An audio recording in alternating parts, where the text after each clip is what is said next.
Buen día y muchas gracias por su asistencia a la continuación de este curso de conmemoración del cuarto centenario del fallecimiento del reverendo padre Francisco Suárez, doctor eximio y pío de la Iglesia. Hoy tenemos una clase sobre la síntesis jurídica de Suárez. En realidad, un tema semejante daría para un amplísimo curso. La síntesis jurídica de Suárez está expuesta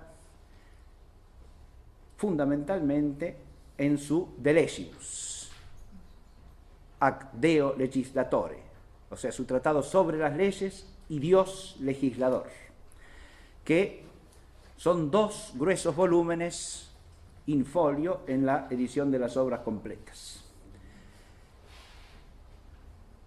Digo fundamentalmente porque también en otras obras y en otros tratados de Suárez aparecen temas vinculados con el derecho y con la ley. Pero el objeto de esta clase es, primero, presentar un panorama sintético. De eso se trata. Si queremos hablar de una síntesis jurídica en Suárez, tenemos que mostrar el conjunto de su contemplación de lo que es el derecho y la ley. Y mostrar el conjunto es mostrar, primero, la estructura de su tratado, y segundo, lo que da sentido a esa estructura, es decir, los principios que lo articulan. Eso es lo que voy a tratar de hacer en la primera parte de la clase. Y luego voy a detenerme en una muestra nada más de cierto sondeo en profundidad del texto en tres puntos temáticos, tomados el primero del comienzo del tratado, a saber, donde expone el concepto de ley. El segundo está tomado del tratado sobre la ley humana positiva, civil, y lo tomo fundamentalmente porque es una de las temáticas en relación con las cuales más se lo nombra y se lo conoce a Suárez, a saber, la del origen de la potestad del gobierno civil. Y en tercer lugar, el tercer punto que voy a tomar está tomado del último libro del De Legibus, que trata de la ley nueva, o sea, de la ley de Cristo, y ahí simplemente voy a abordar el punto de Jesucristo como legislador. Y ese es el esquema de la clase. Antes de proceder, voy a mostrar algunas imágenes. Aquí tenemos la portada del Tractatus de Legibus ac Deo legislatore in 10 libros distributus, es decir, tratado acerca de las leyes y de Dios legislador, distribuido en 10 libros. Esta es la edición primera del año 1613. Ese es el año de edición de la obra, ¿no? 1613. Faltaban apenas 2 años para que Francisco Suárez se jubilase de su cátedra de Coimbra y se retirase a Lisboa, ¿no? Donde pasó los últimos 2 años de su vida. El otro libro que aparece ahí es la Defensio Fidei Catholicae et Apostolicae adversus Anglicana secte errores, es decir, defensa de la fe católica y apostólica contra los errores de la secta anglicana. Esta obra se publicó poco después del Tratado sobre las Leyes y contiene algunos puntos o algunos elementos temáticos que hacen al tema de la ley, en particular la cuestión de el origen y fundamento de la autoridad civil.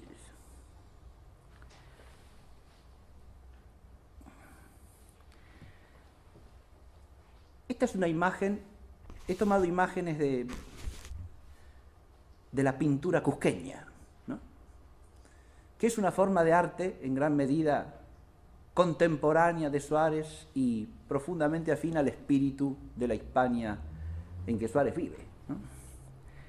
Esto representa obviamente la creación, ¿no? Pero nos presenta a Dios revestido con atributos que lo manifiestan como la fuente de toda potestad, de toda autoridad. Fíjense que lleva una corona imperial, ¿no?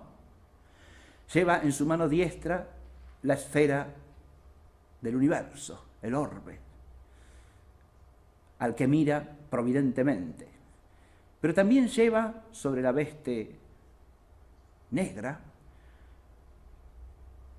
la estola cruzada, que de alguna manera lo muestra como fuente del sacerdocio también, es decir, de la autoridad eclesial, de la autoridad de la sociedad sobrenatural que es la Iglesia, ¿no?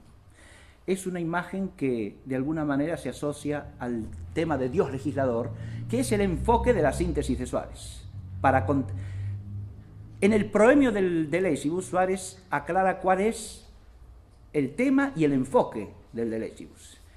Y lo que dice ahí primariamente es que lo que va a ser es un enfoque teológico, es decir, una teología de la ley y del derecho. Que lo que va a contemplar es el tema de la ley desde el punto de vista de la teología, justifica por qué el teólogo tiene que ocuparse de eso, y la razón primaria es que ser legislador es un atributo de la divinidad. Por eso el tratado se titula acerca de las leyes y de Dios legislador, porque el teólogo tiene que contemplar las cosas en relación a Dios, obviamente. Por lo tanto, un tratado teológico de la ley lo que ha de hacer es mostrarnos el vínculo de toda ley con Dios, que es el supremo y primer legislador. Después, esta es una imagen que nos lleva a otra época, pero a un lugar próximo al escenario geográfico de composición del tratado, porque esto pertenece al pórtico de la gloria de la Catedral de Santiago de Compostela, ¿no? Y ahí lo vemos a Cristo en majestad, ¿no? Como rey soberano del universo.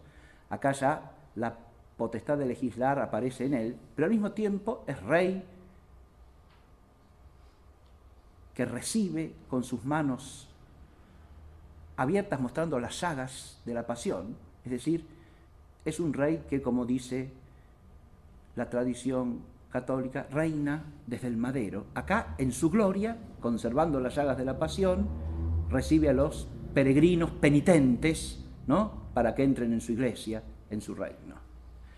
Esta es otra imagen de Cristo Rey, que es quizá lo que podríamos llamar el ícono de Cristo Rey más común en la España, en la Hispania. España y Portugal en este aspecto son una unidad, de Suárez. Es Cristo crucificado, ¿no?, coronado, ¿no? Fíjense los rayos que lo coronan, ¿no?, y que hace alusión al mismo misterio que yo acabo de mencionar.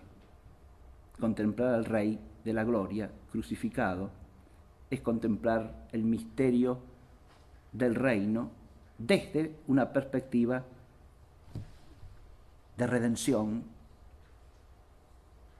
y también de misteriosa justicia y misericordia que se relacionan con el tema de la ley.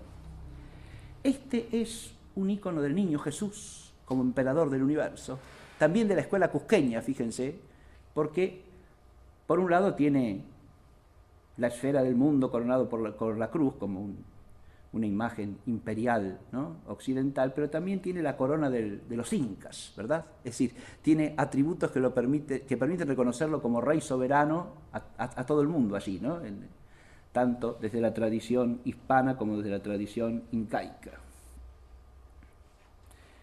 Aquí aparece la Santísima Virgen como reina, ¿no?, en su realeza. El ángel arcabucero, imágenes típicas de la escuela cusqueña, ¿no?, que son como la milicia de Dios, ¿no?, en el gobierno del mundo. Esto lo puse porque no se los había mostrado en clases anteriores.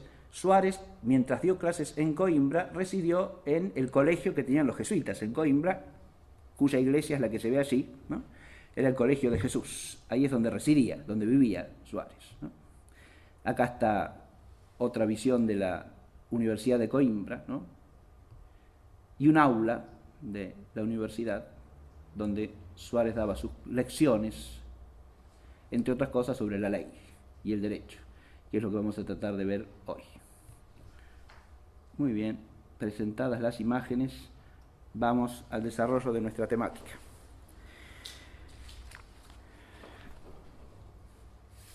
Ya he aclarado que la síntesis de Suárez es una síntesis propiamente teológica, y esto hay que tenerlo en cuenta de entrada, porque suele exponerse las doctrinas de Suárez en esta materia como parte de su pensamiento filosófico, y se habla de la filosofía jurídica de Suárez, etc. Y eso no está mal, hay elementos filosóficos en la doctrina de Suárez, ciertamente que sí. Pero lo aclaro en este tema y vale como una aclaración general para la figura de Suárez en su conjunto. Suárez no es un filósofo, Suárez es un teólogo, y hace filosofía como teólogo. Es decir, el cultivo del saber filosófico es parte de su sabiduría teológica y cultiva la filosofía al modo de toda la tradición cristiana como instrumento de la teología. Esto no es en detrimento de la filosofía. Eso solamente podría pensarlo alguien que creyese que el ser asumida la filosofía a la luz superior de la fe es un detrimento, como el hombre iluminado por la fe sería menos inteligente o menos racional que el hombre sin la fe. Es exactamente al revés. La filosofía asumida por la luz de la fe no pierde nada, gana. Es asumida y al ser asumida es purificada y es elevada, porque es asumida por una luz superior, que viene de la misma fuente, que es Dios, porque Dios es el autor de la razón y de la fe. Esta convicción total de la tradición cristiana entera es algo que hoy día hay que remachar porque hemos perdido esta visión. Aún en nuestros ámbitos se cree que son compartimentos separados y si uno se dedica a la filosofía no tiene que decir ni pío de las cosas de la fe. Una cosa es entender cuáles son los límites y el alcance del saber filosófico y otra cosa es cultivarlo separado de la luz de la fe en la que debe estar integrado. Ahí tenemos un problema fundamental de la cultura católica y de la cultura cristiana, digamos. Suárez en esto pertenece a la tradición, no cultiva la filosofía y la teología separadamente, las distingue perfectamente, no las confunde, pero no las separa, no las disocia. Y él es primariamente teólogo. Y lo que nos da es una síntesis teológica acerca de la ley, con una riqueza filosófica incluida extraordinaria. Por otra parte, aclaro otra cosa que es importantísima, me parece.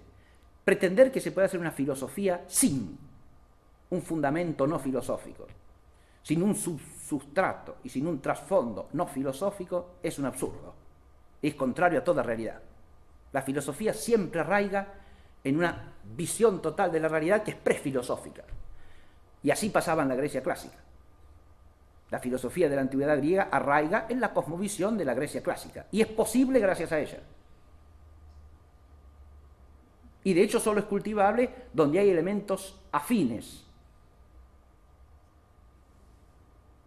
a ese trasfondo. Y esos elementos afines en la tradición cristiana no solo existen, sino que están planificados, perfeccionados, purificados a la luz de la revelación.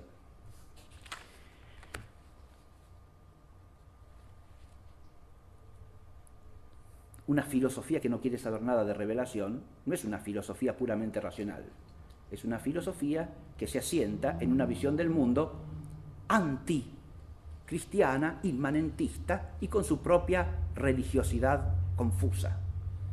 Pero no es una filosofía meramente filosófica. Eso no existe, insisto. Vamos a detenernos un poquitito en la estructura de la síntesis que la tienen en la página 2, ¿sí? del esquema. En la página 2 ven ustedes la estructura de los 10 libros del De Légibus de Suárez. El libro primero trata de la esencia de la ley, de sus causas y efectos y de la necesidad y conveniencia de la ley. En ese libro primero lo que hace Suárez es exponer lo que podríamos llamar los presupuestos, los prenotandos de toda la obra. Si vamos a tratar de las leyes, tenemos que tener un concepto claro de lo que es la ley, ¿no? Su definición, su división, sus causas, sus efectos, su necesidad y conveniencia. Ese es el libro primero del tratado. Como es un tratado teológico, dado el concepto de la ley en general, ¿por dónde ha de empezar? Por la ley suprema, que no viene de Dios, sino que, por decirlo de alguna manera impropia, está en Dios, es Dios mismo, porque es un aspecto de su sabiduría, de su providencia, de su voluntad gobernadora del universo. Y esa es la que se llama la ley eterna. De allí parte la síntesis de Suárez. El primer analogado de toda ley es la ley eterna. Y la ley eterna es la regla o norma del gobierno de todas las cosas creadas y creables, tal como está en la sabiduría de Dios y en la voluntad gobernante de Dios. Por eso arriba está Dios creador, agraciador, gobernador, legislador. Dios tiene todos estos atributos. Es creador, Dios creante, es Dios elevante, que comunica la gracia, eleva su creación al orden sobrenatural. Es Dios que gobierna, que rige, es rey del universo, porque gobierna el universo entero. Pero gobierna propiamente, y esto Suárez lo aclara en el concepto de ley, gobierna propiamente a las criaturas racionales. Y ley da propiamente a ellas. En un sentido traslaticio puede hablarse de gobierno de las cosas no racionales, en cuanto están bajo la soberanía, bajo la omnipotencia, la omnisciencia, la providencia de Dios. Ciertamente que sí. Pero no en cuanto sean súbditos de gobierno, es decir, en cuanto se los gobierne como a seres racionales, como a seres que son personas. A esto se les gobierna propiamente y es un instrumento de ese gobierno la ley, es decir, la regla, el precepto que la sabiduría y la voluntad del gobernante establecen para los súbditos en orden al bien común de los mismos. Entonces, ahí hay una ley que tiene su fundamento primero, ¿dónde y en quién? En Dios, en cuanto Dios conoce en su sabiduría eterna esas normas, las quiere con su voluntad creadora, elevadora, gobernadora, y las prescribe con su voluntad de gobernante del universo a las criaturas sujetas a ser gobernadas según regla y norma, es decir, a las criaturas racionales. Suárez se detiene, cuando habla de la ley eterna, se detiene ampliamente en discutir cómo se puede llamar eterna a esta ley si en realidad la ley solo existe en relación con las criaturas y las criaturas no son eternas, ¿no? Pero desde el punto de vista teológico es obvio que todo lo que en Dios se dice por atributo relativo, en él ha de entenderse como algo que es de su ser y por tanto es eterno. Recordemos que la existencia de las criaturas no introduce ninguna alteración, modificación o cambio en el ser divino.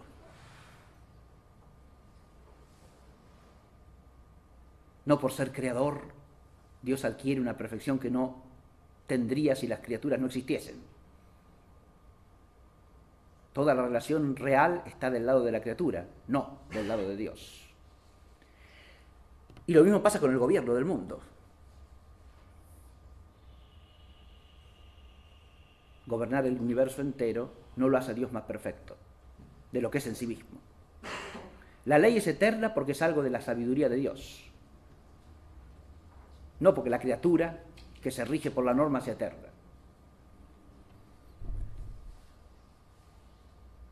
Es solamente eterna en su posibilidad metafísica real en cuanto que está entendida en el arte eterno. Eso ya es metafísica, pero de Suárez también.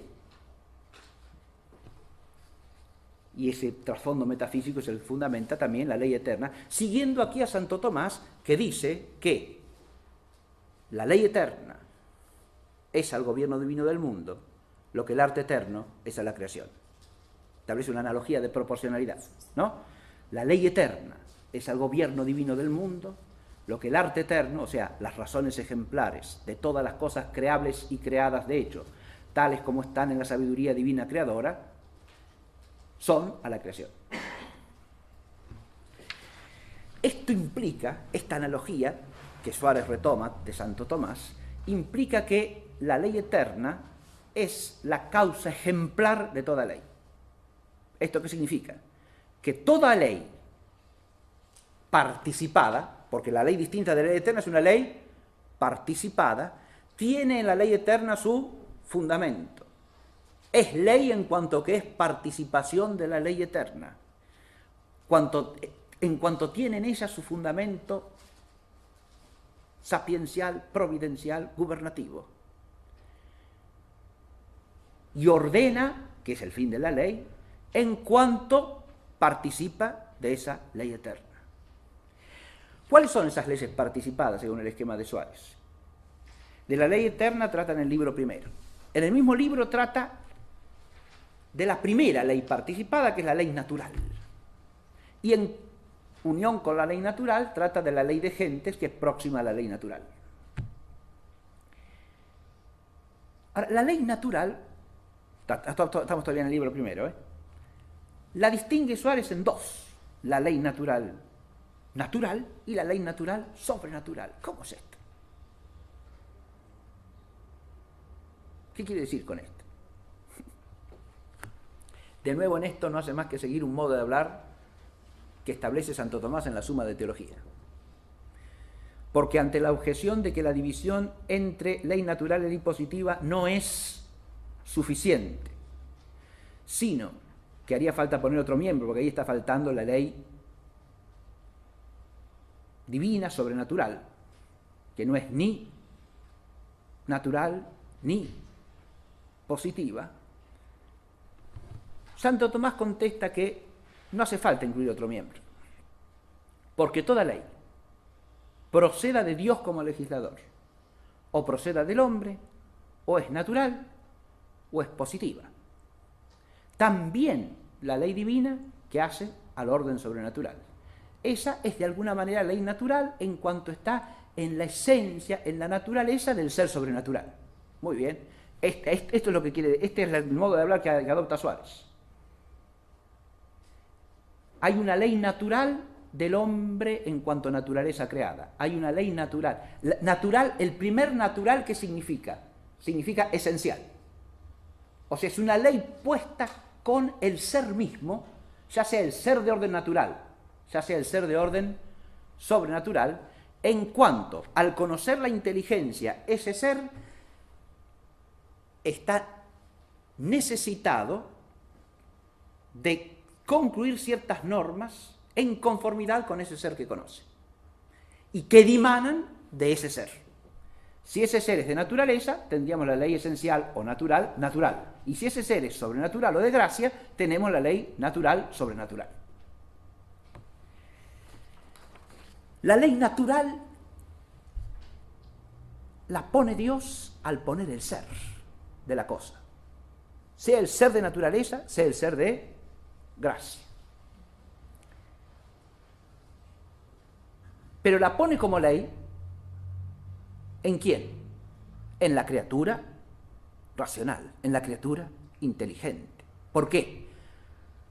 Porque esta es la que puede partiendo de su inteligencia, sea la inteligencia natural para la ley natural, sea la inteligencia iluminada por la fe para la ley natural sobrenatural, es la que puede reconocer la norma, el principio del recto obrar a que está llamado.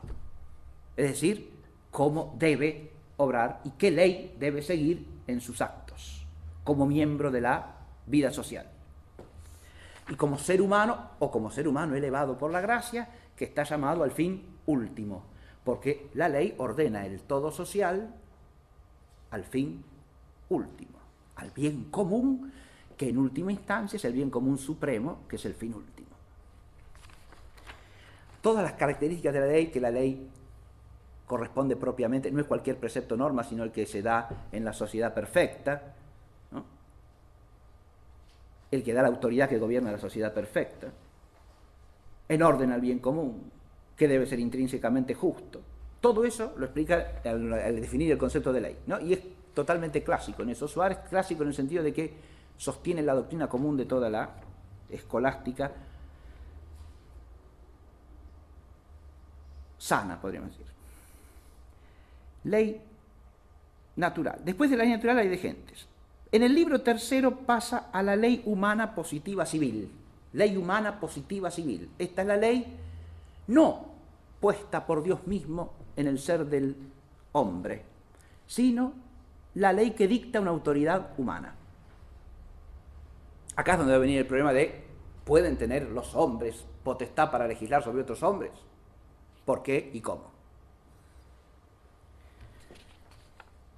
Luego tenemos la ley humana positiva eclesiástica o canónica. Esta es la que dictan hombres sobre hombres también, pero en la sociedad que es la Iglesia.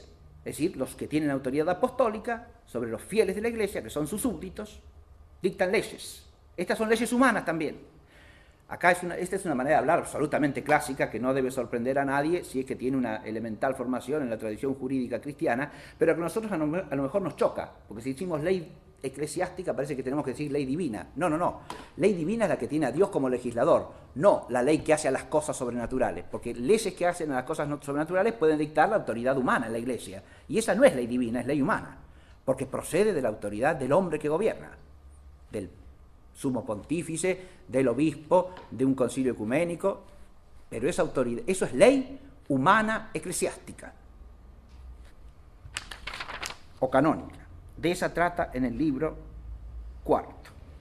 Los libros que van del 5 al 8 tratan de una serie de especificaciones que nos abren un panorama sumamente rico y profundo en el Tratado de Suárez, que nos muestra que Suárez, además de ser un gran teólogo y filósofo, es un hombre que conoce de derecho, ¿no? Porque desarrolla una serie de temas en los cuales abundan las autoridades propiamente jurídicas, a las que cita constantemente. Los juristas de su tiempo, quiero decir, y los juristas antiguos, y las fuentes del derecho civil, y las fuentes del derecho canónico. En el libro quinto trata de leyes particulares, odiosas, penales, meramente penales, tributarias e irritantes, es decir, leyes que anulan otras leyes o que anulan los efectos de otras leyes. En el libro sexto se ocupa de la interpretación, mutación y cesación de las leyes. Interpretación, es decir, la ley puede por interpretación ser extendida en su aplicación, más allá de lo que dice la letra, puede ser, al contrario, restringida por excepción, ¿sí?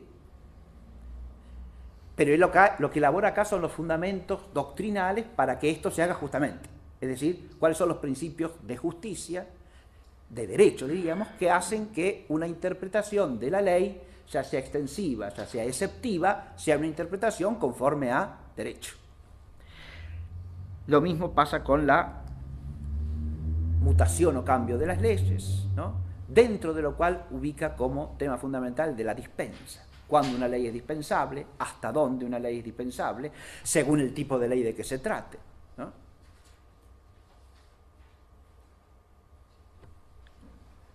Y por último, la abrogación de la ley, ¿no? ¿Qué leyes se pueden abrogar? ¿Qué leyes no se pueden abrogar? En el libro octavo trata de la ley consuetudinaria, es decir, de la costumbre como fuente de derecho. es un libro también interesantísimo, ¿no? En que parte muy clásicamente de la distinción entre costumbres conforme a derecho, costumbres extrajurídicas y costumbres contrarias al derecho, que nunca jamás pueden ser fuente de derecho alguno, ¿no? Es decir, la costumbre sin más no es fuente de derecho. Tiene que revestir ciertas condiciones, ciertas características, tiene que ser aceptada con ciertas condiciones también, como norma o como regla. ¿Sí? Elabora toda una doctrina sobre el derecho consuetudinario, el libro octavo. Y por último, el libro séptimo, perdón, y el libro octavo, que es el último de estos tratados complementarios, diríamos, trata de los privilegios. Este es un tratado que a nosotros nos puede de entrada asombrar, ¿no? Porque si uno parte de una concepción igualitarista de la ley, ¿no? O del derecho, puede pensar que el privilegio es una cosa ya desterrada del derecho. En realidad, se lo puede desterrar más ideológicamente que realmente, porque el privilegio es parte del orden de lo justo. El problema es qué privilegio es jurídico y qué privilegio no. Eso es de lo que se ocupa Suárez en este libro. Cuando el orden de lo justo permite establecer privilegio o exige establecer privilegio. ¿Y respecto de qué? ¿Y qué características tienen los privilegios o las leyes que establecen privilegios? ¿Y por qué son leyes? ¿En qué sentido el privilegio Porque una característica de la ley es que es universal. Y el privilegio parece no revestir esta característica, ¿no? Por eso, ¿cuándo el privilegio en realidad es ley? ¿Cuándo reviste condición de ley? ¿Y qué notas tiene que tener, ¿no? Tiene que tener cierta universalidad de algún tipo, porque si no, no podría ser ley en sentido propio, ¿no? Usted puede establecer un privilegio para cierto oficio o función, por ejemplo, pero es para todos los que ejerzan ese oficio o función. Reviste la universalidad del oficio o la función, no es un privilegio meramente personal, ¿no? Que ese no constituiría ley, aunque pudiese ser parte del orden de lo justo, pero nunca ley. Bueno, yo estoy haciendo un panorama para mostrar el orden, nada más temático, de la estructura de la síntesis de Suárez. En los últimos dos libros, noveno y décimo, trata de la ley divina positiva. Acá veníamos de la ley humana positiva en sus dos aspectos, ¿no? Ley humana positiva civil, ley humana positiva canónica. Después toda una serie de temas que dije precisan el panorama de la ley positiva con toda su complejidad. Y ahora pasa a la ley positiva divina. O sea, no la que pone autoridad humana, sino la que pone Dios mismo. En esto la ley divina positiva, en el tener a Dios como autor, es como la ley natural. Pero no es una norma, precepto puesto con el ser mismo de la criatura racional, sino que es una norma, precepto promulgado sobrenaturalmente por Dios a través de la revelación. Esa es la ley divina positiva. Y por eso la divide en ley divina positiva del Antiguo Testamento, o veterotestamentaria, y ley divina positiva nueva, o de Cristo, que planifica, trasciende y deja caducos los preceptos transitorios de la ley veterotestamentaria. Y es la ley positiva divina última, final. Este es el esquema temático. Ahora, ¿hay algún principio de orden de esto? Vamos a tratar de señalarlo brevemente en el esquema que ustedes tienen en sus hojitas y que yo he reproducido acá en el pizarrón, ¿no?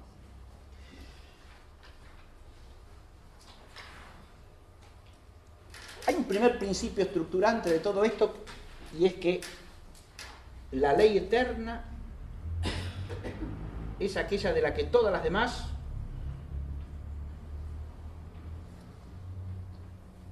traen su condición de ley, porque si no son participación suya, no son ley alguna. Primera cosa fundamental.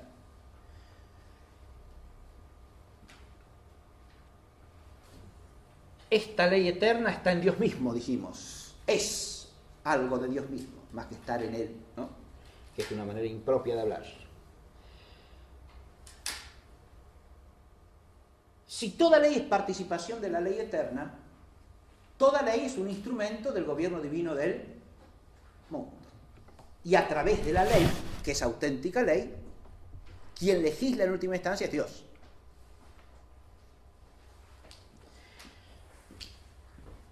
Como la perspectiva de Suárez es teológica, fíjense ustedes, ¿cómo es que legisla Dios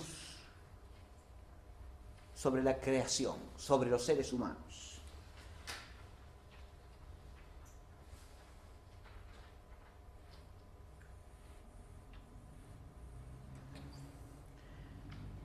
Fíjense, como creador y agraciador, legisla ¿de qué modo? Y primero que nada, acá, ¿no? Por la ley natural y de gentes, la de gentes como participación de la ley natural en cuanto a las relaciones entre las comunidades humanas políticamente organizadas entre sí, ¿no? ¿Por qué me remonto a Dios creador acá? Porque precisamente Dios como creador y agraciador es el autor de la naturaleza y de la gracia, ¿verdad? De donde surge la ley natural, que está impresa en el ser de naturaleza y en el ser de gracia, que se conoce a través de la inteligencia naturalmente dada al hombre y de la inteligencia elevada por la luz de la fe. En cuanto ejercitando esa inteligencia, el hombre puede descubrir los preceptos o normas impresos por Dios en la naturaleza racional elevada del hombre. Ahora, como gobernador, ahí Dios está legislando, ¿no? Es una vía de la legislación. Como gobernador, Dios gobierna Él mismo toda la creación, ciertamente que sí, pero no sin las causas segundas, dice Suárez. De nuevo hay un principio metafísico, ¿no? Dios se vale para los efectos de las causas segundas. Y entonces gobierna a los hombres a través de otros hombres. El gobierno humano entre los hombres es algo natural, inseparable de la naturaleza racional y social del hombre. En esto Suárez discute con algunos autores que teológicamente sostuvieron que el gobierno humano, o de unos hombres sobre otros hombres, es una consecuencia del pecado original. Suárez sostiene que no es así, que el gobierno no es consecuencia del pecado original. Ciertos aspectos del gobierno humano tal cual existen, aspectos penales del gobierno humano, ciertas modalidades desordenadas del ejercicio del poder, pueden proceder del pecado de origen, no el gobierno mismo, porque el gobierno mismo es un bien de la naturaleza racional, inseparable del ser racional y social del hombre a la vez. De manera tal que es de ley natural el gobierno. Fíjese cómo se conecta con esto, ¿no? El gobierno es de ley natural, ¿sí?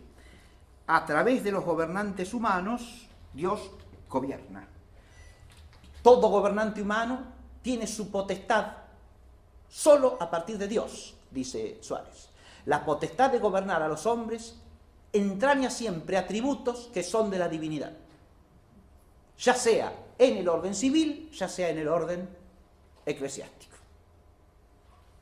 Acá tenemos gobernantes civiles, acá tenemos gobernantes eclesiásticos.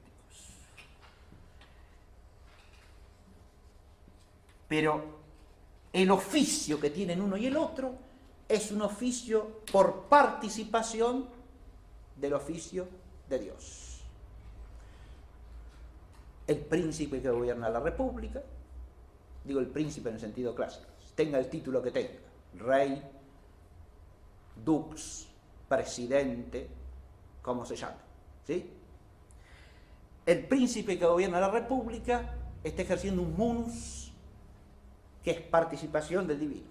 Así como toda ley es participación de la ley eterna, el hombre que gobierna a otros hombres está ejerciendo un oficio, que es participación del oficio de Dios, de conducir el todo social al bien común. Por lo tanto, es un oficio subalterno, subordinado, que debe ser desempeñado bajo la autoridad divina. Esto vale para el gobernante civil y vale para el gobernante eclesiástico. Son dos sociedades esencialmente distintas, que deben relacionarse entre sí, que no se confunden nunca. Cada una con su fin propio y cada una con su autoridad propia. Pero ese gobierno es siempre, insisto, un oficio que es participación del oficio de Dios. Es una autoridad que se funda en la autoridad divina.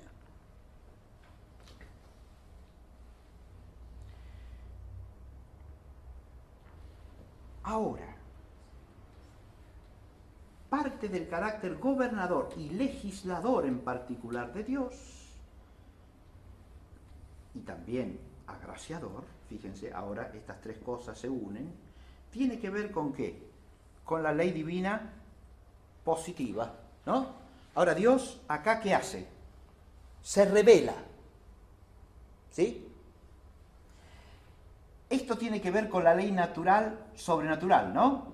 Acá tenemos la ley natural natural y acá la ley natural sobrenatural. Esta es la que pone la gracia, ¿no? La gracia es correlativa ¿a qué? De una manera a esta ley. Porque ahí pone gracias o dones sobrenaturales que hacen existir al profeta. ¿Sí? El que por su palabra emite un precepto que no es humano, sino divino, porque es palabra de Dios. Acá tenemos la ley del Antiguo Testamento. La podríamos llamar también ley profética. Pero al llegar la plenitud de los tiempos, Dios, que ha hablado por medio de los profetas, nos ha enviado a su único Hijo. Y ahora aparece no solo que Dios se revela con palabra profética, sino que Dios se revela por la encarnación de la palabra, del Logos eterno. Es el mismo Hijo unigénito del Padre el que viene a manifestarnos la ley definitiva. Ahí está el carácter definitivo de la ley nueva. Es la novedad última, porque es el mismo Logos eterno quien la promulga. Es la ley suprema y definitiva. Esta ley que da plenitud a todas las otras leyes. Fíjense, ¿por qué? Le da plenitud a la ley natural porque es la plenitud de la ley natural sobrenatural. Da fundamento a toda la ley humana positiva, tal como debe existir en concreto en orden a que se cumpla el gobierno divino del mundo. Y da plenitud, obviamente, a la ley veterotestamentaria, que no era sino una preparación para ella. Si uno atiende a estas líneas fundamentales, creo que puede empezar a situarse en la síntesis jurídica de Suárez. Yo he destacado aquí algunos principios básicos de la síntesis jurídica suareciana que están en el trasfondo de esto. Primero, Dios como legislador, obviamente. Segundo, el principio de participación y la analogía, porque todos estos tipos de ley se dicen leyes analógicamente. Tercero, la vida espiritual como integridad, inteligencia y voluntad, sabiduría y virtud moral. Eso que se dice propiamente del hombre ya tiene su raíz en el hecho de que la ley eterna es al mismo tiempo un atributo de Dios que hay que relacionar con la sabiduría de Dios y con su voluntad gobernadora. ¿Está claro? De manera que integra en sí misma inteligencia y voluntad. El concepto suareciano de ley no se reduce ni a un discernimiento de la inteligencia que es necesario para que haya ley. Porque quien distingue la norma recta, la regla del bien, es la inteligencia. Pero la inteligencia sola no basta para la ley, según la tesis de Suárez. Hace falta una voluntad, no solo que ame el bien establecido en la ley esa, o mejor dicho, que establezca ese bien como precepto porque ama ese bien, sino que de hecho quiera promulgarlo para que los súbditos lo respeten. Entonces hace falta también la voluntad para que haya ley. No basta el discernimiento de la inteligencia. Sin el discernimiento de la inteligencia no puede haber ley. Pero sin la voluntad de promulgar el precepto, tampoco, ¿no? Hay una... Este tema lo voy a tomar enseguida brevemente. La primacía del bien común es otro asunto. Obviamente, el bien común de la totalidad de la creación, que es el orden del universo, el bien común de todos los hombres en orden a su fin último, es el fin de la ley. Y por lo tanto, es un principio articulante del todo. Suárez dice en el proemio una cosa magnífica, en el proemio del Telesibus, y es que Dios no solo es la fuente y el fin de toda ley, sino que además es por su don que podemos vivir conforme a la ley. Es decir, no solo es el fundamento de la ley en el sentido de que es el fin último al que tiende todo bien particular, todo bien común, no último, sino que además de ser la meta, es quien nos permite alcanzar la meta, es quien nos funda de manera tal que podamos llegar a la meta. Ahí hay una causalidad no solo final de Dios en relación con todo el orden de lo justo, no solo final, sino también, y ejemplar, porque toda ley es participación de la eterna, sino también una causalidad deficiente que tiene que ver con el hecho de que las criaturas, bajo el influjo de la gracia divina, están llamadas a vivir la plenitud del orden que la ley manifiesta y promulga. Y la primacía del bien sobrenatural es el otro principio fundamental de la síntesis de Suárez. Muy bien, vamos a ver brevemente cada uno de los tres puntitos que había adelantado como puntos temáticos particulares, que esto no es más que un muestreo, digamos, de algún puntito de reflexión particular sobre algún tema en el Telesibus de Suárez. El primero es si la noción de ley, ¿no? En torno a la noción de ley, perdón, si la ley es acto de la inteligencia o de la voluntad, ya algo dije recién, ¿no? Pero quiero profundizar un poquitito mostrándoles cómo expone Suárez este asunto. Esto lo encuentran en el capítulo 5 del libro primero, cuyo título es Si la ley es acto de intelecto o de voluntad y en qué consiste.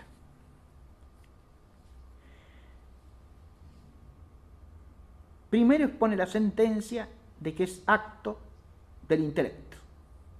Esa sentencia se atribuye a Santo Tomás, a Cayetano, Vicente de Beauvais, Soto, un tomista contemporáneo de Suárez,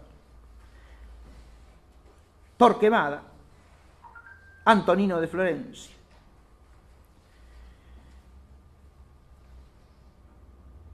Y lo que expone a continuación son los fundamentos, los argumentos, ¿no?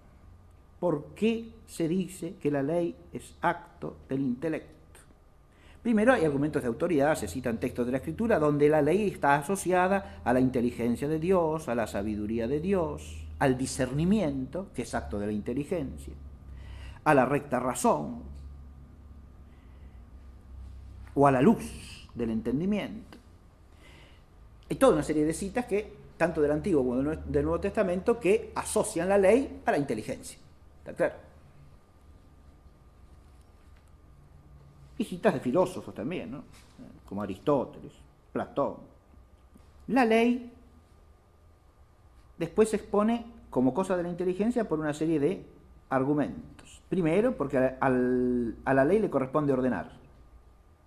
Y ordenar es cosa de la razón. Segundo, porque la ley ilumina, ¿no? Recordemos el Salmo. Tu ley, tus preceptos iluminan mis ojos, ¿no es cierto? La ley ilumina. Iluminar es propio de la inteligencia, de la razón.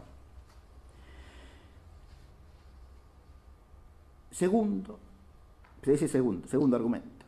El tercero es que la ley es regla.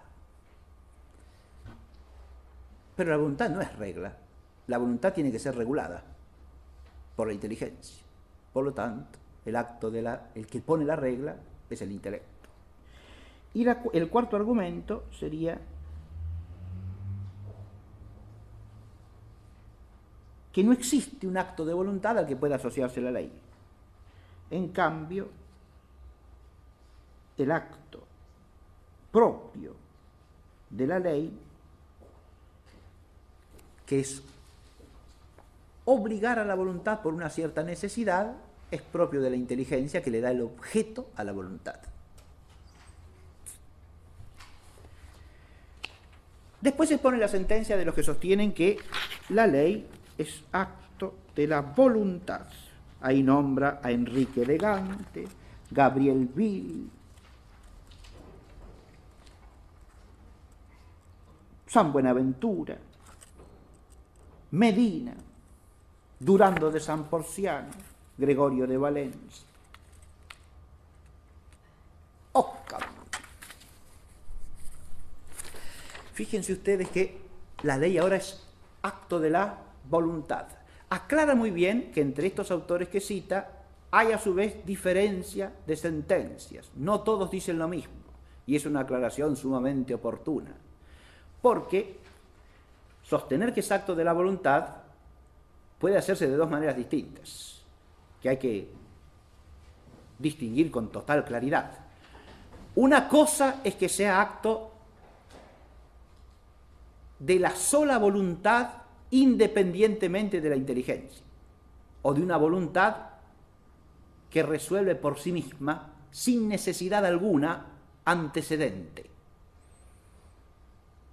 o sin determinación por parte de la inteligencia. Esa es la concepción voluntarista, o de un voluntarismo ciego, podríamos decir, o arbitrario, que hace reposar el acto de la voluntad en la propia voluntad, y no en la luz y determinación que le viene de la inteligencia. Esa sería la sentencia de Occam, por ejemplo. Pero no la de todos los otros autores que mencioné, ni siquiera de Bill, que es un nominalista del siglo XV, ni siquiera en Bill se sostiene eso que acabo de decir. Al exponer esta segunda sentencia, Suárez toma todos los 4 puntos esos, pero los da vuelta y muestra que los que argumentan por la voluntad dicen acá que esos atributos que se le reconocen a la ley son propios de la voluntad y se pueden asociar a la voluntad.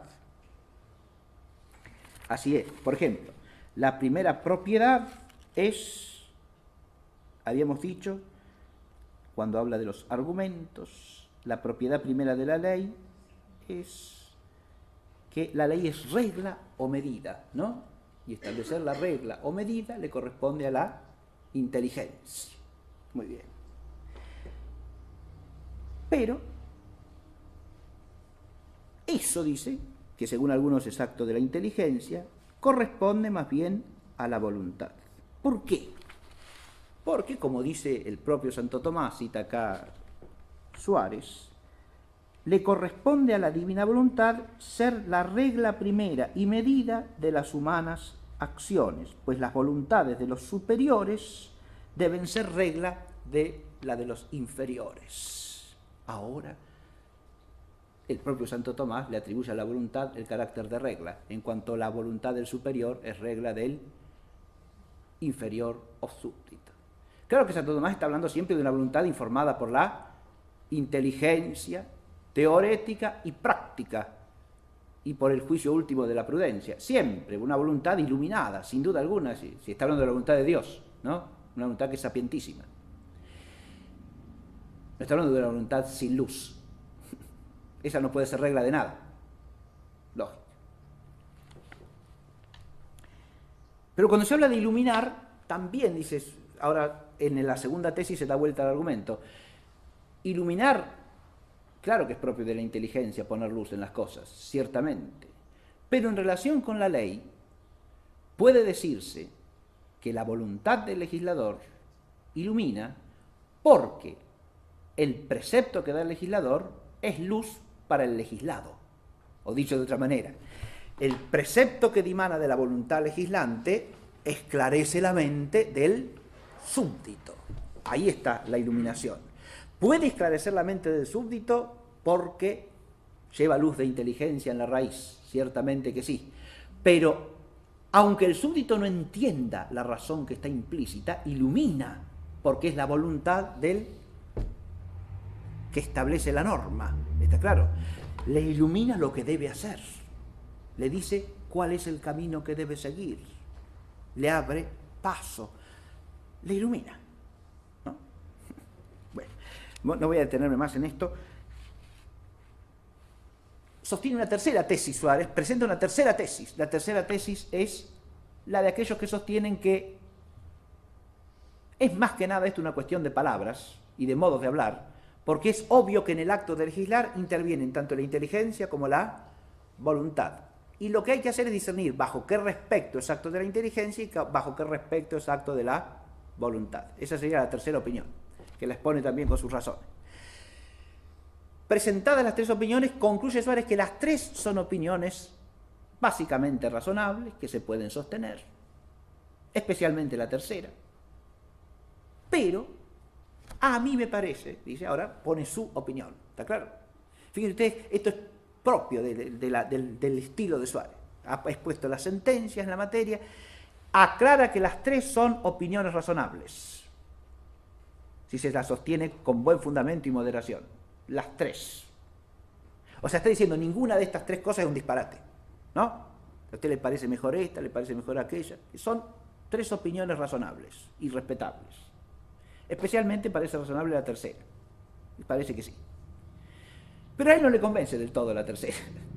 Y entonces él sostiene su propia opinión, y su propia opinión es que parece más razonable decir que, habida cuenta que la ley implica tanto el acto de la inteligencia como el acto de la voluntad, el acto formalmente constitutivo de la ley, me parece a mí, dice Suárez, es acto de voluntad.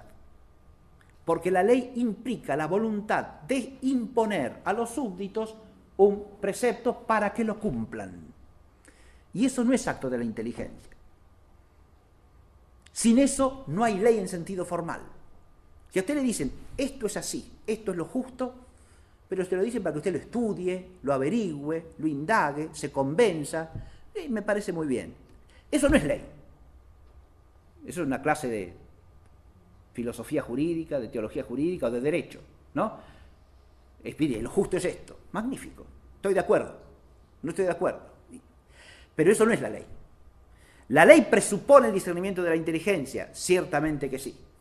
Según Suárez, tiene su raíz en la voluntad de ordenar. Eso hace necesario el acto de la inteligencia para discernir como inteligencia práctica lo que es debido o lo que es conveniente establecer como precepto.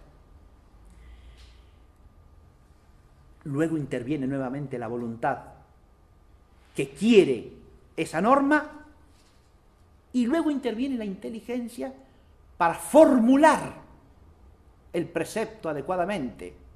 El logos es obra de la inteligencia, ¿sí? Interviene de nuevo la inteligencia para formular el precepto y comunicarlo a los súbditos. Pero esa comunicación, en cuanto implica un imperio de la voluntad, es finalmente obra de la voluntad. Bien. Esta es la opinión de Suárez. Listo.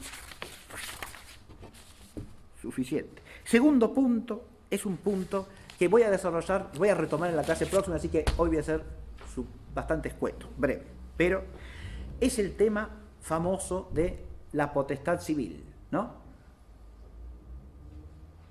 ¿Corresponde que un hombre gobierne a otros hombres o no? Y lo primero que empieza, estamos en el capítulo primero del libro tercero. Si van a su esquemita, el libro tercero trata de la ley humana, positiva, civil, ¿no? Y acá en el capítulo primero se pregunta a Suárez, el título de la cuestión que titula el capítulo es si existe en los hombres potestad para dar leyes o para legislar.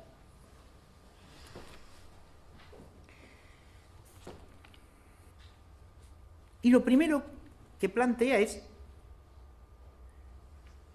que hay quienes niegan esto. Se puede dudar de esto porque hay quienes lo niegan. Hay quienes dicen que no es justo, o sea, no es conforme al derecho y no hay justicia en que unos hombres gobiernen sobre otros y les den normas. Está claro, sería una tesis según la cual el ejercicio de autoridad de unos hombres sobre otros es siempre injusto.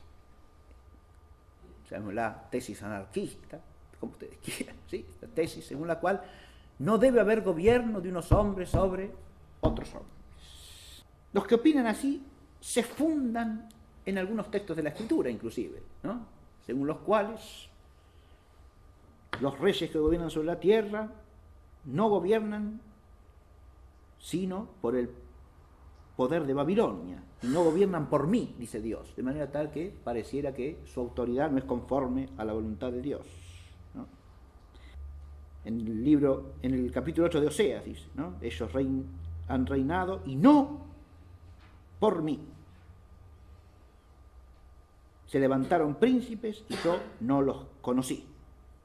Y después citan también el Génesis, hagamos al hombre para que presida a los peces de los mares y a las aves del cielo y a las bestias de la tierra, pero no dice a los otros hombres, dicen esto. No dice a los otros hombres. Pero además, admitir el gobierno de los hombres sobre otros es quitarle la autoridad de gobierno a Dios. Dice Isaías, el Señor es nuestro juez, Dios es nuestro rey, el Señor es nuestro legislador. ¿No? Es Dios el que gobierna a los hombres, no otro hombre. Sería como quitarle a Dios su soberanía. Fíjense que son todos estos autores que está acá nombrando, los que sostienen esta opinión. Yo dije, llamen los anarquistas, son anarquistas teológicos estos, ¿no? No es que dicen que no hay gobierno en realidad, sino que niegan el gobierno humano. El único que puede gobernar a los hombres es Dios, pero nunca un hombre a otro hombre. No es un anarquismo ateo, quiero decir, contra el que está disputando Suárez, ¿no? Eso no está en su horizonte histórico.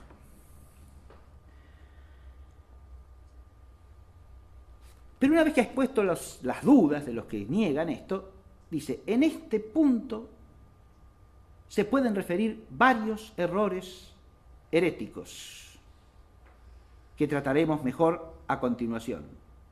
Pero omitiéndolos, ha de decirse que la existencia de un magistrado civil con potestad temporal para regir a los hombres es algo justo y completamente conforme a la naturaleza humana. Esta conclusión es cierta de fe. Es cierta de fe.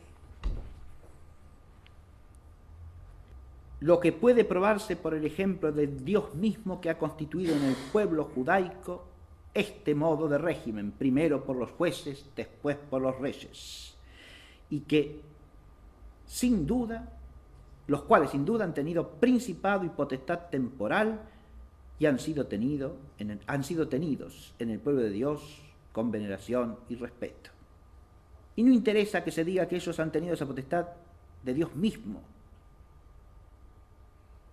porque en verdad esa potestad en ellos no excedía los límites naturales, aunque el modo de adquirirla hubiese sido por una especial providencia. El ser conveniente de la naturaleza humana se toma también de la conveniencia con el régimen de la comunidad humana para el cual el gobierno es necesario.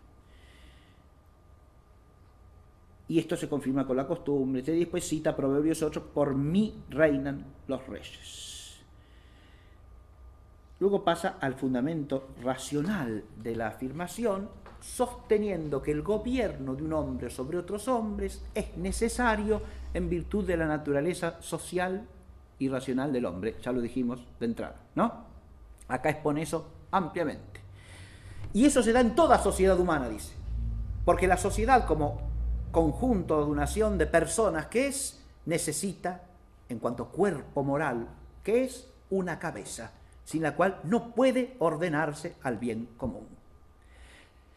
Y Dios obra en esto a través de las causas segundas, de manera tal que el orden de la sociedad humana se obtiene a través del ejercicio de una autoridad por hombres, de manera que unos hombres gobiernen a otros. Esto ya aparece así, dice, en la sociedad doméstica o familiar, que es la primera de todas y la más necesaria en orden a la conservación del género humano y de la vida racional y de la vida moral. Aquí hay quien ejerce autoridad, ¿sí? Dice Suárez, la autoridad que ejerce el esposo sobre la esposa, el padre sobre los hijos, el cabeza de familia sobre todos los que trabajan para la familia, los siervos, la servidumbre. Está hablando en un sentido muy clásico de la autoridad doméstica, ¿sí? La autoridad del cabeza de familia, es la autoridad del pater familias, ¿no? Muy bien, primero. Esta autoridad, sin embargo, no es autoridad legislativa, porque esta es, acá hace una distinción Suárez que la usa muchas veces, entre potestad de dominio, que así llama a la doméstica, propia de la sociedad doméstica o económica, ¿no? Y de señorío, quiere decir, ¿sí? Y potestad de jurisdicción, que es la propia de la sociedad civil, e implica, etimológicamente el término latino jurisdictio, se puede tomar en el sentido estricto, dice Suárez, de dictar sentencia un tribunal, pero tiene el sentido más amplio de decir lo que es justo, y por lo tanto implica tanto la potestad de dictar sentencia como la potestad de establecer la ley. Y esa es propia de quien gobierna la comunidad civil o sociedad perfecta, no de cualquier sociedad. De esa potestad es que trata todo el capítulo fundamentalmente. ¿Y qué es lo que dice Suárez sobre esa potestad? ¿No? Primero, que es necesario que exista en la comunidad la potestad de gobierno. Donde no hay gobernante, no hay cabeza y el conjunto se corrompe. Y no puede tener la unidad moral que debe tener. Hay una necesidad de naturaleza. Pero esa necesidad de naturaleza también la pone la naturaleza racional como tal, no solo la socialidad, sino la naturaleza racional. ¿Por qué? Porque hay que ordenar el conjunto. Eso lo exige la inteligencia, lo exige la prudencia, lo exige la razón. Y tiene que haber quien ordene. Esa potestad está exigida por la naturaleza. Pero ¿cuándo se actualiza? Según Suárez. No pertenece a la colección de los, ni a un hombre individualmente tomado, ni a la colección de los hombres tomados como masa de individuos. De ninguna manera.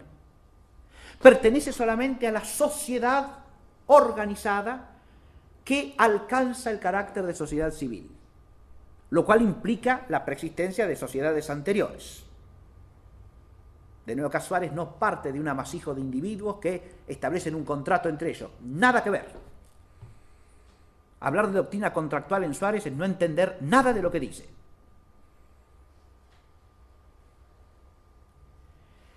Los hombres están llamados por naturaleza a agruparse en sociedades más amplias que la familia.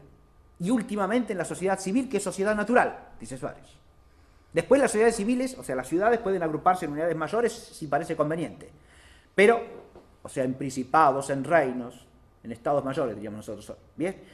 Pero el que las familias no pueden aisladas subvenir al bien común adecuado a la naturaleza humana, eso es de la naturaleza. Por lo tanto, se exige una agrupación mayor.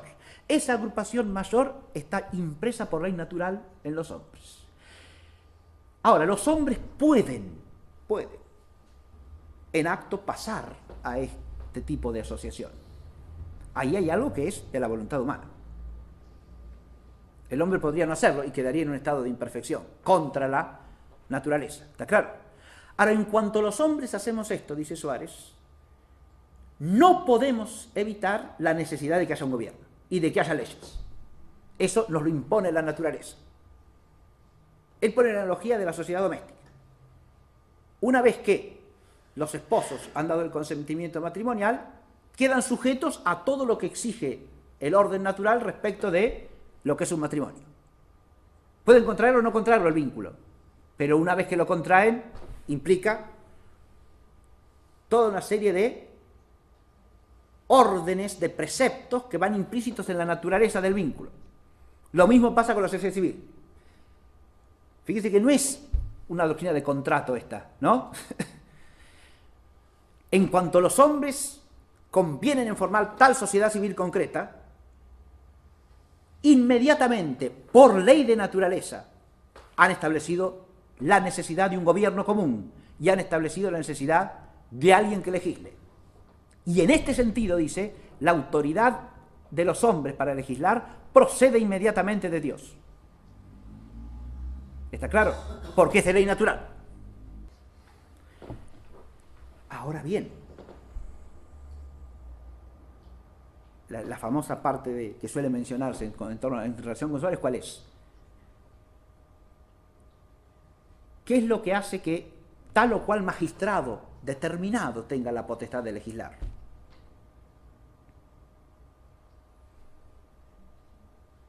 Eso lo establece Dios directamente. La sentencia de Suárez es que no. Y sostiene él que esa es la sentencia común de las escuelas.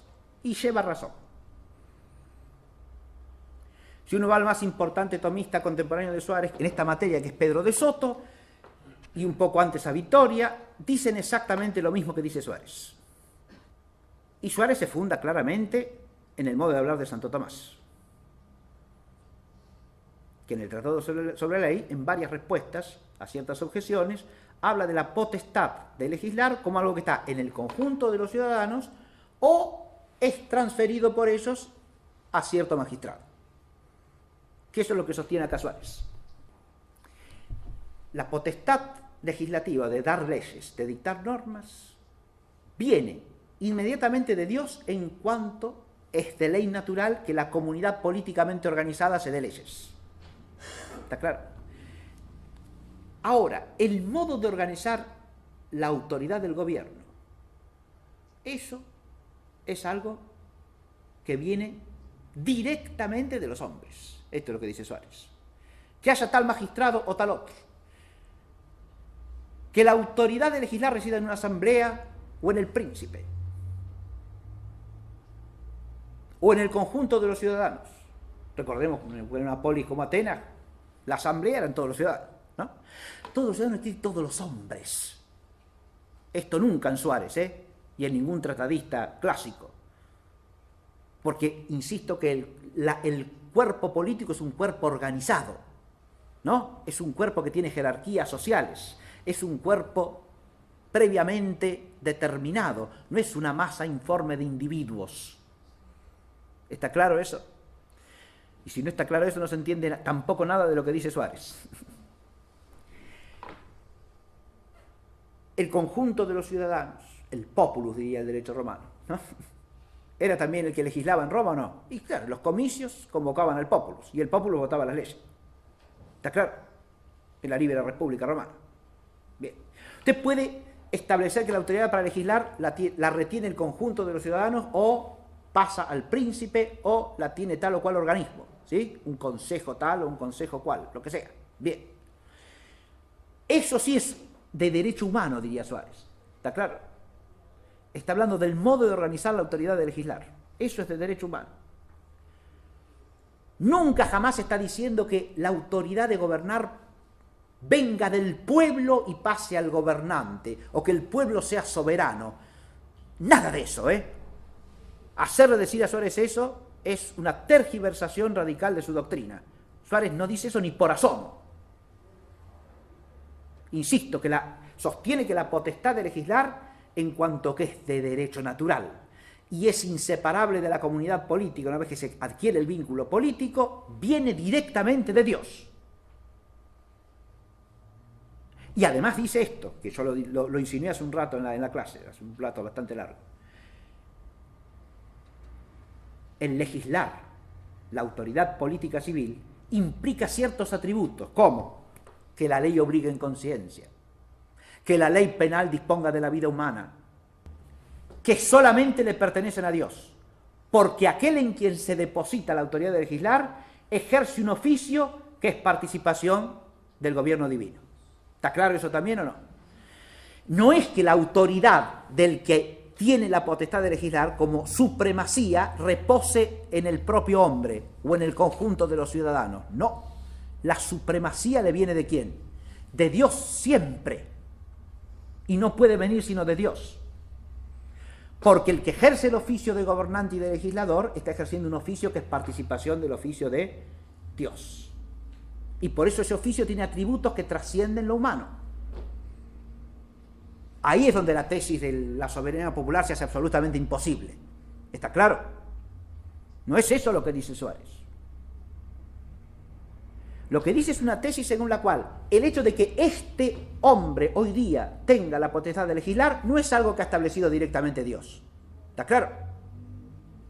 Y eso lo sostiene contra quienes en su tiempo. De nuevo, también hay una polémica acá implícita. Por eso puse también el libro de la defensa de la fe católica apostólica contra los errores de la secta anglicana. Porque ¿quiénes sostenían lo contrario?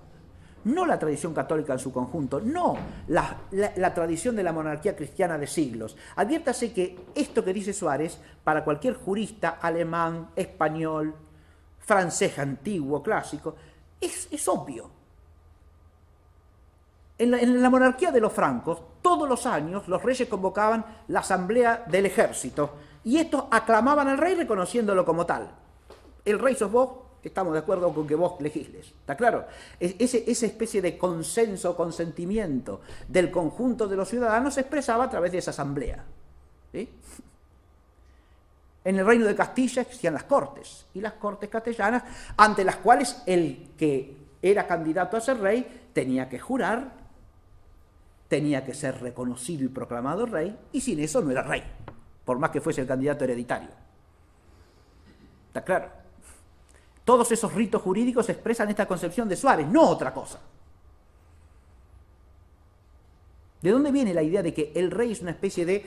Suárez dice, solamente en unos pocos casos en la historia que sepamos por la Escritura, como Saúl y David, Dios ha elegido directamente al hombre para que fuese el rey. ¿Está claro? Lo ha designado sobrenaturalmente. Pero eso no es lo que acontece de ley común con el gobernante civil. Pero en la época de Suárez habían quienes sostenían que todo rey que está a la cabeza de su pueblo ha sido directamente designado y elegido por Dios y ungido por Dios para su tarea. Con lo cual convierten también un rito sagrado de la unción, que se usó en la monarquía visigótica, después en la monarquía francesa, de ahí pasó a la inglesa. El rito de la unción se transforma en una doctrina de origen directamente divino de la autoridad de una dinastía real o de una persona que es el rey. Esto tiene un origen claramente protestante porque hay que equiparar la autoridad del rey a la autoridad de ¿quién? Y a la autoridad eclesiástica, a la autoridad papal. Suárez aclara muy bien que la autoridad de orden sobrenatural es así, que viene por designación de Dios, no para cada hombre que es elegido papa, pero sí es una autoridad puesta por Dios en Pedro y que de Pedro pasa a sus sucesores. Los protestantes tienen la necesidad de, porque han eliminado la jerarquía eclesiástica, de exaltar al monarca como si fuese un elegido directo de Dios.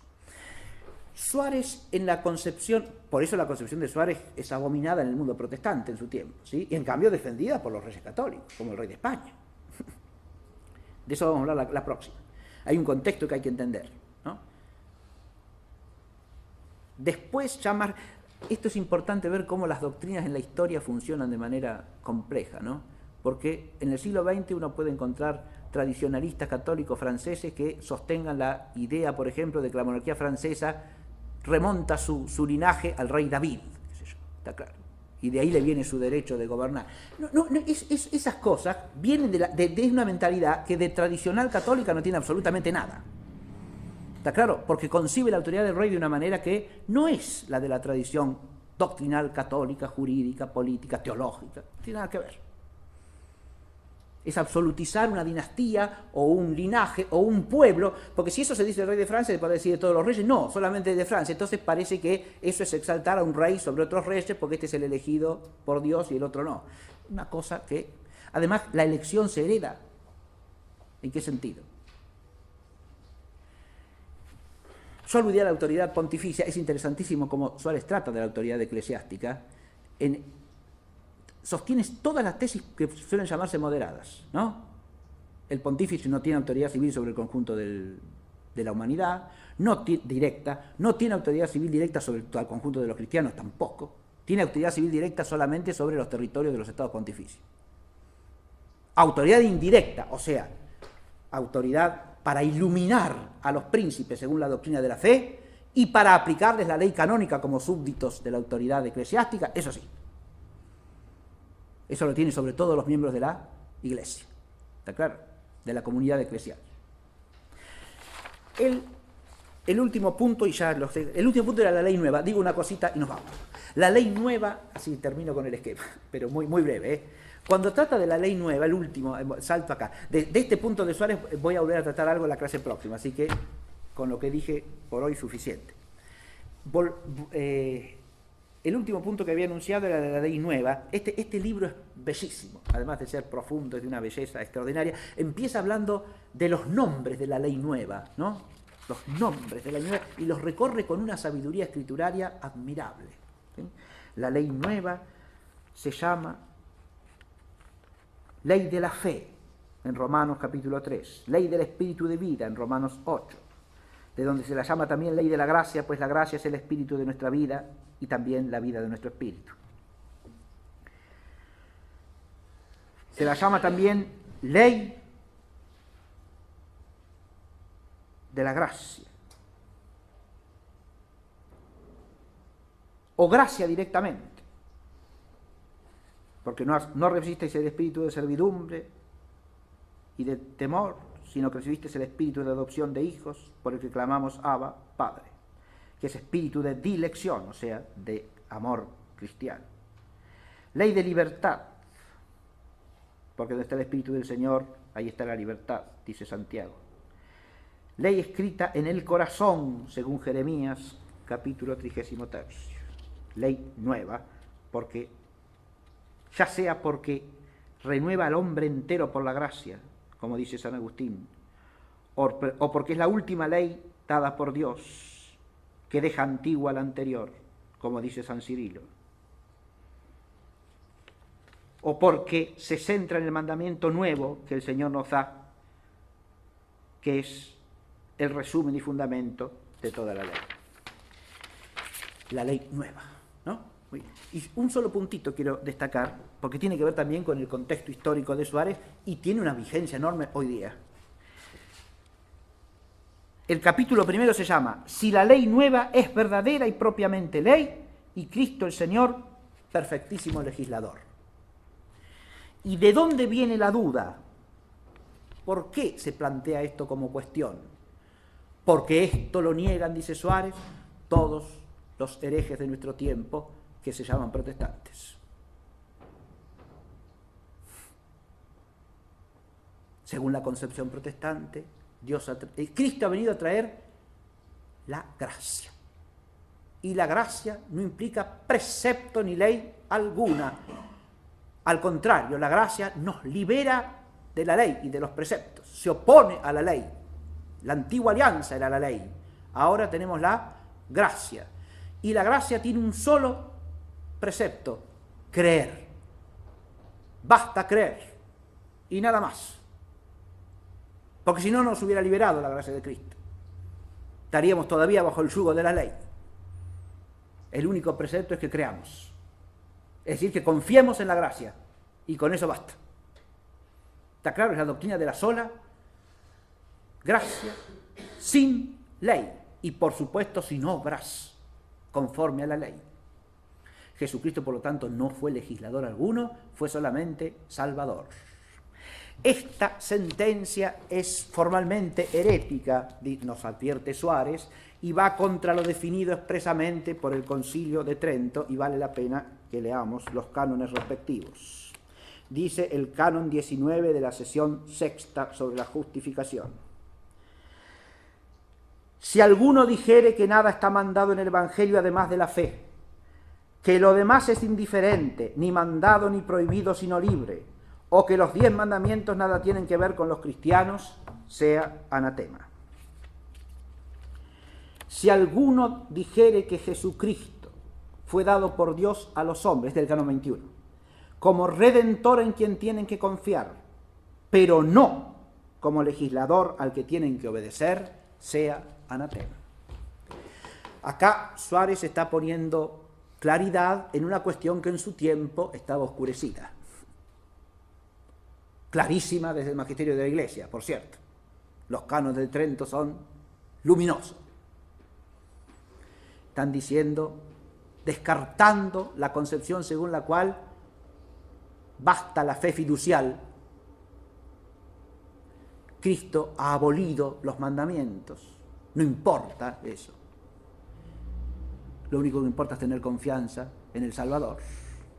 Y por lo tanto Cristo no es legislador. Es Salvador, pero no legislador. Entonces Suárez se detiene largamente a mostrar todos los textos de la Escritura, tanto del Antiguo como del Nuevo Testamento, que implican el carácter de rey, de legislador, de gobernador del Mesías, en relación con el reino. Todas las palabras del Señor en la cual éste expresamente da preceptos y por lo tanto legisla. Todos los actos de Cristo que implican, al manifestarse Él como juez soberano, en un juicio en el cual exige no solo la fe, sino haber cumplido con los preceptos mandados por Él, ¿no? Y luego hace pie en el concepto recto de la fe, que vive por las obras, o la fe operante por la caridad, según la fórmula de San Pablo, ¿no? Sin lo cual no hay salvación por la fe, ¿no? De manera tal que lo que hace es ponernos de manifiesto que Jesucristo es legislador. Ahora, la ley nueva, esto también lo enseña, y en esto sigue y profundiza, creo yo, la doctrina de Santo Tomás. La ley nueva no es ley exteriormente promulgada, es ley interiormente promulgada, porque no es promulgada básicamente en palabras. Las palabras del Señor la explicitan y la corroboran, pero la ley está promulgada por la gracia y por el Espíritu que nos ha sido dado. Es decir, acá está el vínculo profundo que tiene la ley natural sobrenatural con la ley divina positiva. El yugo del Señor es blando, no porque el Señor nos dé preceptos, sino porque los pone en nuestro corazón según había sido anunciado por los profetas. Es decir, nos da un ser nuevo, que es el que nos, por la fuerza de su gracia, nos hace capaces de vivir según esos preceptos. Es una ley interiormente promulgada, que básicamente, dice él, en la mayoría de sus preceptos, es ley natural sobrenatural. Y solo en algunos preceptos, sobre todo los de carácter, más que los de carácter moral, los de carácter cultual, o sea, los que hacen a la vida sacramental y al misterio sacramental, es ley positiva. ¿Está claro? Jesucristo, en cuanto a ley positiva, lo fundamental que establece, según Suárez, es la vida sacramental de la Iglesia. Esto también es interesantísimo, ¿no? Los preceptos positivos fundamentales del Señor son preceptos cultuales. Cada vez que hagáis esto, hacedlo memoria mía. ¿Sí? Lo que vosotros atareis queda atado, lo que vosotros desatareis queda desatado. Ir y hacer discípulos a todos los pueblos, bautizándolos en el nombre del Padre y del Hijo y del Espíritu Santo, y enseñándoles a cumplir todo lo que yo he mandado. Suárez también hace hincapié en que su carácter de legislador es manifiesto porque funda la Iglesia. Y como fundador de la Iglesia debe organizarla con una autoridad y con una ley, ¿no? Muy bien, este es un punto interesantísimo y me parece de suma vigencia como luz en el espíritu y en la inteligencia hoy día también, ¿no? Es decir, es un tema que vale la pena meditar y reflexionar, como todos los temas que desarrolla Suárez a lo largo de su inmensa, monumental obra sobre las leyes y Dios legislador. Muchas gracias, hasta la próxima.